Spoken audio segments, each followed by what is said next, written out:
Hello everyone, I am the Enforcer, and welcome to the breaking news. Please make sure to like, comment, and subscribe, and support us on Patreon, link in description below. Today we have breaking news coming from around the world, as we have been able to hear that the commander of the Russian Black Sea Fleet and a top general of the Russian FSB have both been killed today in a Ukrainian assassination attempt conducted inside of Moscow and the area of Sevastopol over the course of the past 24 hours. We have also been able to get additional information inside of the Baltic Sea that the Germans will now be conducting seizures and inspections of Russian shadow tanker vessels attempting to transit the area of the southern Baltic Sea, as the continued attempt to raise sanctions on the Russian Federation for the war in Ukraine continues to heighten across the area of Europe. We've also been able to hear that at the same time as this information is coming out from the German Navy, that the French President Emmanuel Macron has stated that Putin has abandoned the ceasefire idea entirely, in a statement made by the President of France to Volodymyr Zelensky today after a phone call between the President of France and the President of the Russian Federation concluded yesterday. We have also been able to hear additional news from the United States of America that the United States of America is now lifting sanctions against the Russian Federation in pertainment to the Syrian civil war and the actions of the Russian Federation in that conflict. This has been taken by some to be a softening of the Russian position by the United States of America in regards to the Ukraine war. Others have stated that it's simply Department of State actions in response to the end of the Syrian civil war and the lack of proper justification for those specific sets of sanctions. Meanwhile, inside the Middle East, we have been able to hear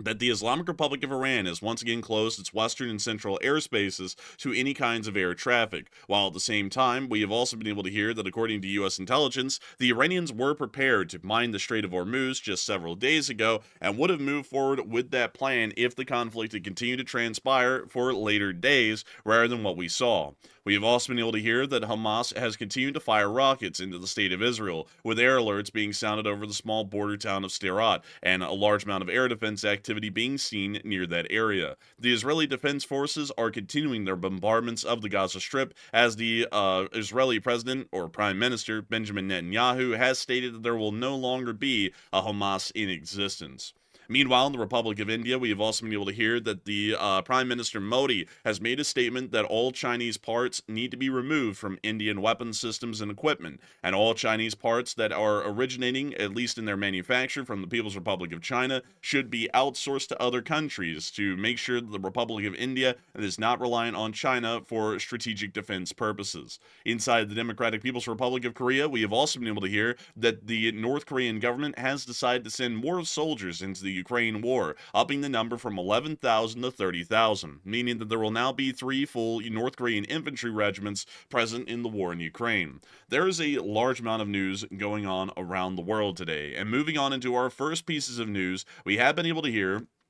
of 2 high-level assassinations conducted by the Ukrainian armed forces today. We have been able to hear that an FSB general has been killed today. According to Russian media, we were able to hear that apparently Alexei Komkov, head of the FSB's 5th Servants, which is specifically responsible for counterintelligence in the CIS countries, has been assassinated today in a car bombing that occurred in Moscow. We were able to see the video footage showing us the remnants of the car that the general was inside of when the explosion occurred. This is one of the highest level assassinations of FSB officials seen so far in the conflict.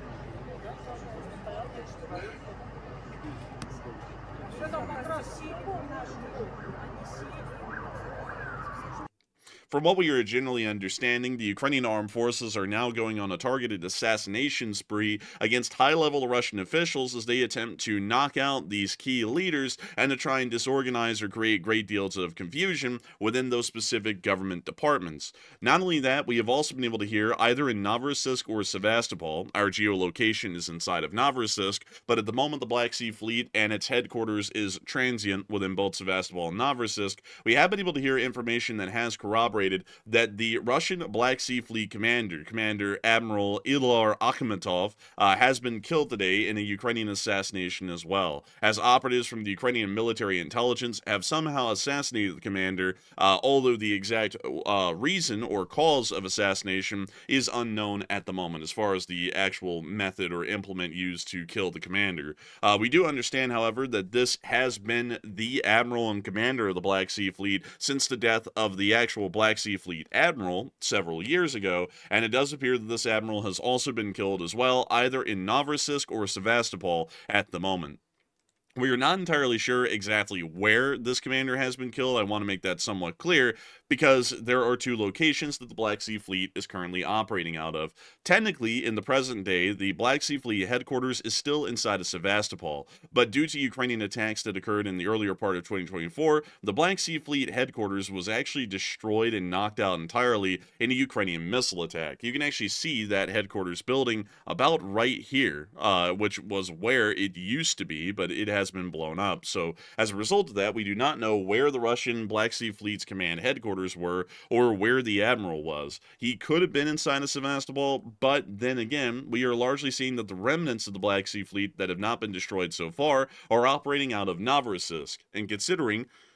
that the main surface fleet and submarine fleet is now operating out of Vostochny Rayon inside of Novorossiysk, it is highly likely that some form of a temporary headquarters has been set up in Novorossiysk, meaning that this admiral may have been killed inside of the area of the Russian mainland, near to the Don regions, instead of inside of Crimea. It is a little bit unclear at the moment, but the assassinations of these two top officials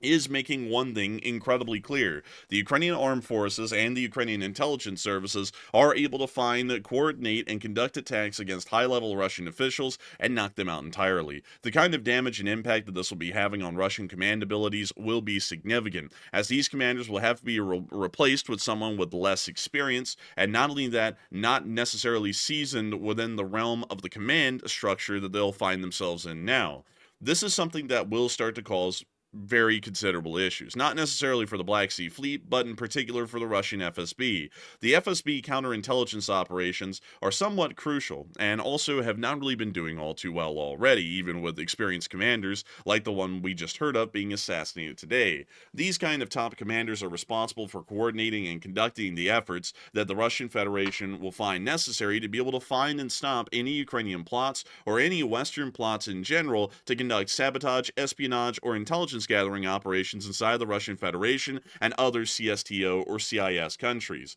The fact of the matter is that without that commander, it was already a bad situation. Without the commander, it's going to be an incredibly bad situation, and we're going to see that there is even less experience or less efficiency in the counterintelligence department, meaning that Ukrainian attacks inside the Russian Federation that are pretty much homegrown will be able to move forward with probably an even higher rate of success than the ones that we've been able to see so far. Not only that, we have been able to hear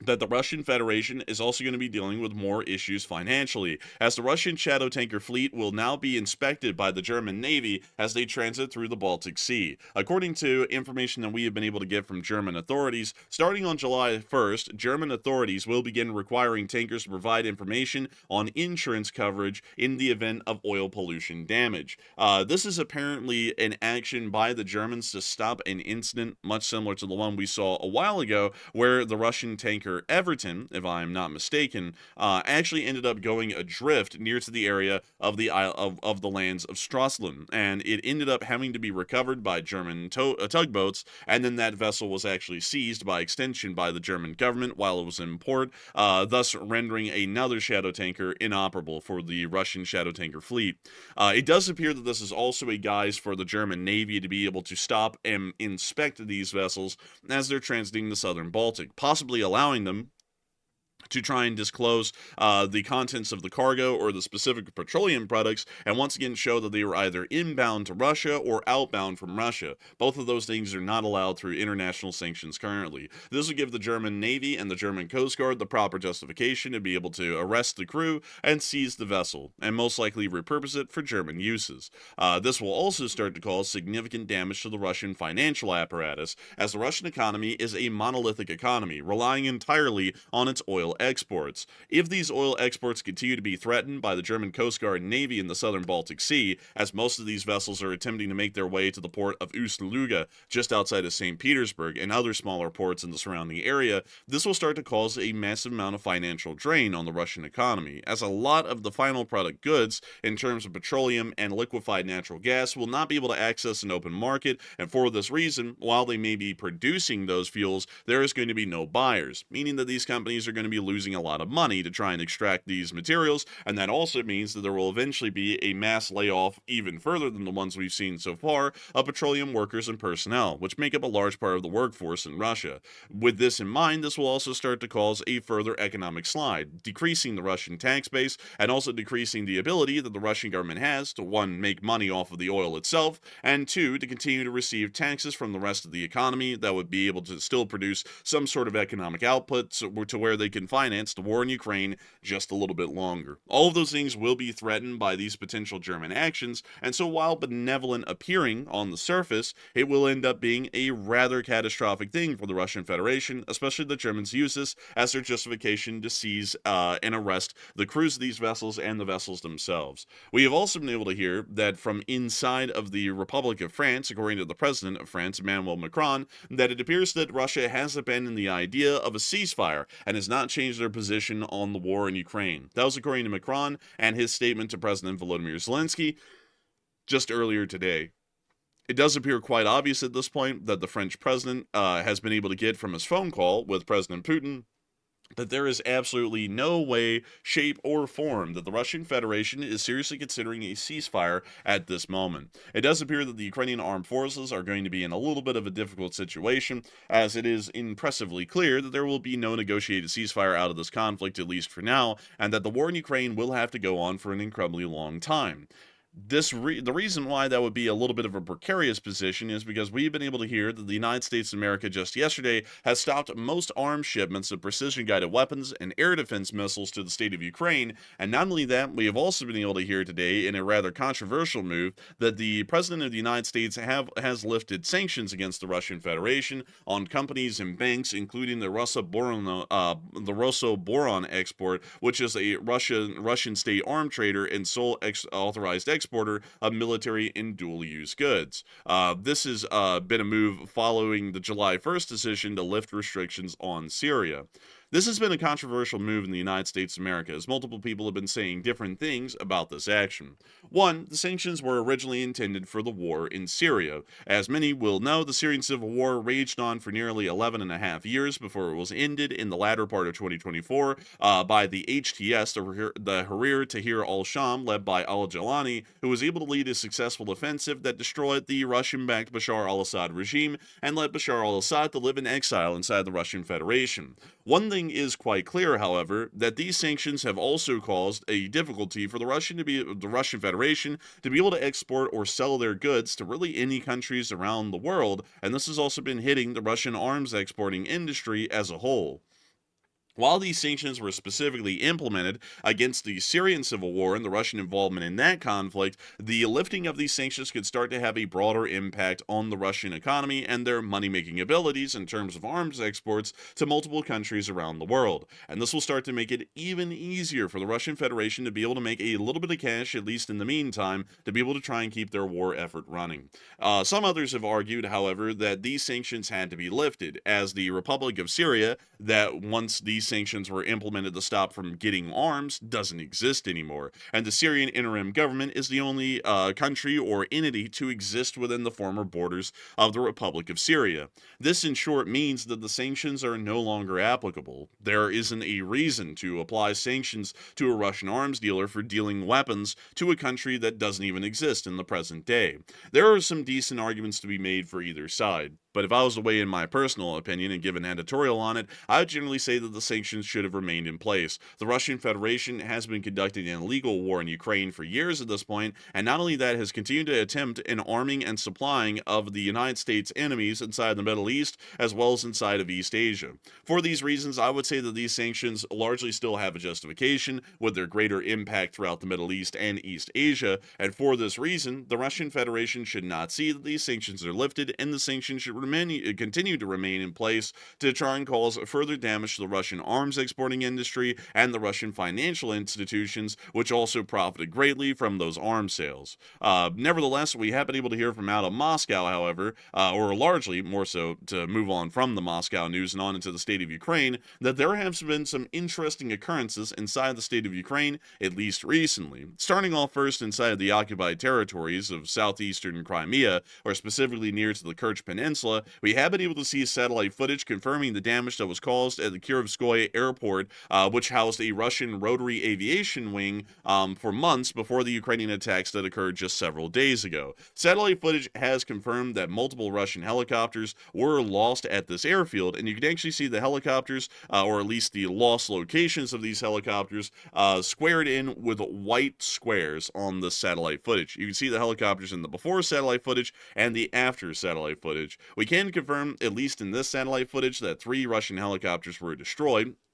We were able to confirm earlier that one of these helicopters, the one over here on the far right, is actually an Mi-26. The Mi-26 is actually one of the rarest helicopters to have been destroyed so far in the war. It also is the largest and heaviest transport helicopter seen anywhere in the world. Just to show you all a picture of it really quickly, that is the helicopter. These helicopters are so large that they can actually carry multiple Russian APCs within them, and still have the ability to carry them with relative ease. You can also see here that the lift capacity is so strong, it can also carry and haul a private jet below it. These helicopters are incredibly important for Russian supply abilities, and not only that, give the Russian Federation ability to resupply forces in areas that would be too difficult for aircraft to reach. The loss of this helicopter is quite significant for the Russian Rotary Aviation Wings forces' resupply and logistical abilities. But not only that, we were able to hear that a rare Mi-28 attack helicopter was also targeted and destroyed as well at this airport, along with a more common and ubiquitous Mi-8. Outside of the airbase, we have been able to also hear that apparently a Pantsir S-1 air defense system was also lost, as a Ukrainian long-range drone was able to target the system specifically and destroy it. From the information we have, if we were to zoom in at the Kirovskoye airfield, that Pantsir S-1 system was destroyed somewhere to the eastern side of the airfield. We cannot say exactly where, as satellite pictures and photography available to the public have not shown the exact debris field of the Pantsir and the burned fields nearby, but we can confirm the loss of the 3 helicopters that were on the eastern area of the pads to the eastern area of the Kirovskoye airfield. Outside of that, we have been able to hear of an unfortunate incident that has occurred inside of Zhytomyr in Ukraine as well, as a gas station has spontaneously combusted inside of the city and created a violent explosion. Unfortunately, this was a mass casualty event, and we have been able to hear that a lot of Ukrainian civilians were caught in the blast of this gas station, but we can see the clip right here showing the subsequent mushroom cloud and the sheer violent eruption that occurred at this gas station.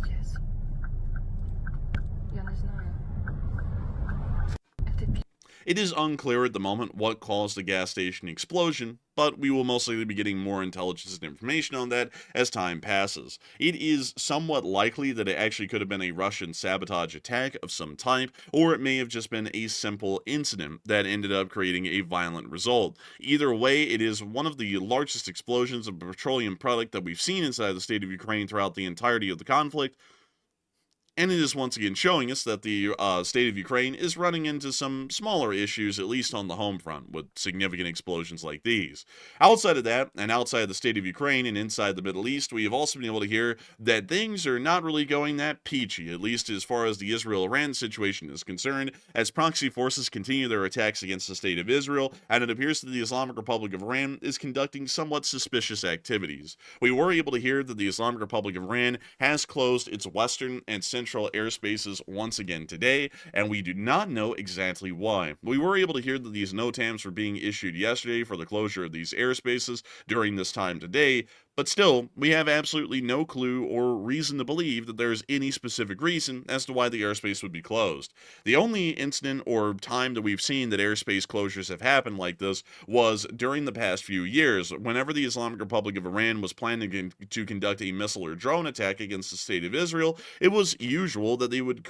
declare a NOTAM and close off their skies within the area around Iran, or at least specifically directly over Iran. So far, we've been able to see this action has been repeated again today. Does it suggest that there will be an Iranian missile attack that is soon to attack Israel? It is unknown yet. We do not entirely know. Is it suggestive of some sort of suspicious activities? That is certain. Outside of that, we were able to hear in Bandar Abbas that the Iranians did plan to mine the Strait of Hormuz,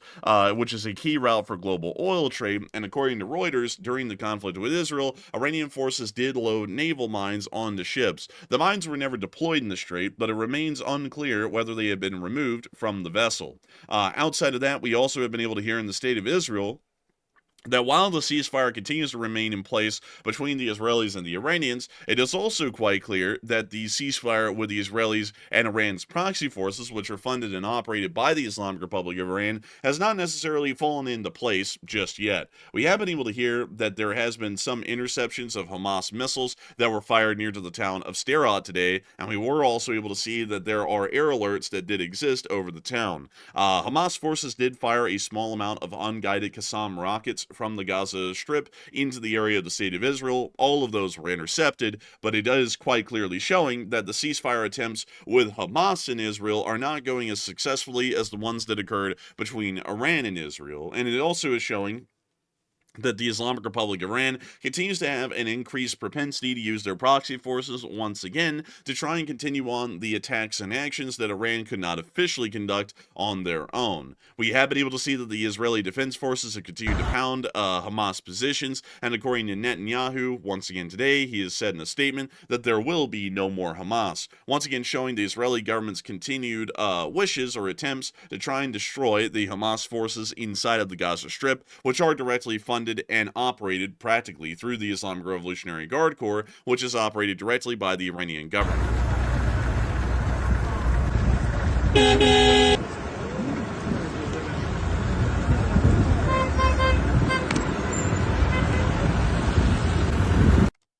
Outside of the Middle East and the ongoing developments in this region, we've also been able to hear that in the Republic of India, that the Prime Minister Modi has made it clear that the Republic of India will not be staying within the good graces of the People's Republic of China, as Modi has ordered a review to remove Chinese-made parts from Indian military equipment. The Defense Ministry, or the Ministry of Defense of the Republic of India, will carry out a comprehensive supply chain audit to identify and eliminate Chinese components and military gear, citing national security concerns. This comes as the Republic of India continues to have worsening relationships with the Russian Federation, the Islamic Republic of Pakistan, and the People's Republic of China in the present day. It has started to become increasingly clear, especially over the Pakistan-India conflict, that the People's Republic of China openly supports the Islamic Republic of Pakistan over the Republic of India. The Republic of India has also continued to see that border conflicts continue to permeate along the border regions with the People's Republic of China and the Xinjiang and Tibet provinces,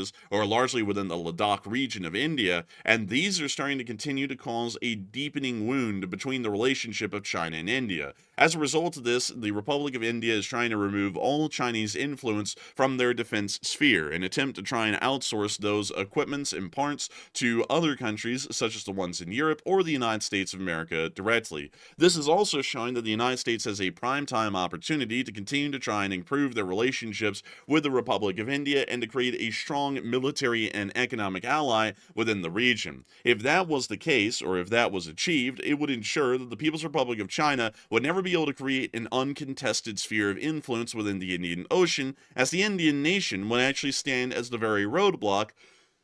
to the Chinese having that unlimited sphere of influence, at least within that particular region. And outside of that, we have also been able to hear that the Democratic People's Republic of Korea will be providing additional soldiers in the war effort, as they're going to be upping the number of soldiers involved in the conflict from 11,000 to 30,000, according to a CNN report citing Ukrainian intelligence issued by the Ministry of Intelligence in Ukraine through Kirill Budanov. We have been able to hear that the Democratic People's Republic of Korea has had something of a splotchy record, at least so far, inside of the war in Ukraine. One North Korean People's Army infantry regiment was furnished to the Russian army last year with around 11,800 troops inside of its employ. Out of those, we have been able to hear that nearly 2/3 of the regiment has been taken out of action, either wounded and killed, and so far did not really achieve a great deal of success for the amount of sacrifice that was conducted within that regiment. North Korean People's Army regiments are equipped by the Russians, but are equipped identically to what they would be equipped as on the home front. This is giving us an indication that the additional 30,000 troops provided by the North Koreans, while in incredibly large numbers, will not be able to produce any significant results, at least on the battlefield. The prior North Korean People's Army Infantry Regiment, which was nearly 12,000 strong, hardly did anything in the Kursk Oblast, and we are expecting that the additional 2 Korean People's Army Infantry Regiments that are to be provided will also not really be providing any additional value to the Russian Federation. Not only that, but the regiment that was provided to the Russian Federation was actually one of North Korea's most elite. So any other regiments from this point will be lower in quality, or at least their training abilities, and for that reason they will also be presenting much more poorly on the battlefield, at least in terms of performance, and will also be taking increased casualties as a result of their inexperience and lack of training. So this is really a nothing burger in a sense. Just want to make that a little bit clear. While it's a much larger amount of troops, it's not really going to be resulting in any sort of a significant difference on the strategic situation on the battlefields. But nevertheless, that is all of the breaking news that we have today. I have to thank you all so much once again for watching, and if you all have enjoyed so far, please make sure to like, comment, and subscribe, and also to leave a little comment in the comment section below. If you've enjoyed our little video today and you want to let us know that you've made it here to the end, please make sure to put down Admiral in the comment section below. That is Admiral, the rank of Admiral, much like that commander of the Russian Black Sea Fleet who was taken out today. Make sure to put that down in the comment section below to let us know that you made it to this point. But beyond that, I thank you all so much once again for watching, and also, if you really enjoyed, please make sure to support us on Patreon. We have to give a massive shout out to all of our folks who are supporting us over on Patreon, because y'all are continuing to make this channel possible and helping us to continue to run this thing day by day, week by week, month by month. If it wasn't for the folks supporting us on Patreon, we wouldn't be able to make these short war videos possible whenever we have enough news to make them. And so with that, we will see you all tomorrow to cover the next short war news summary, or tonight at 10 p.m. Eastern Time to cover the next 24 hours of world news. And so with that, thank you all once again for watching, and we will see you all in the next one.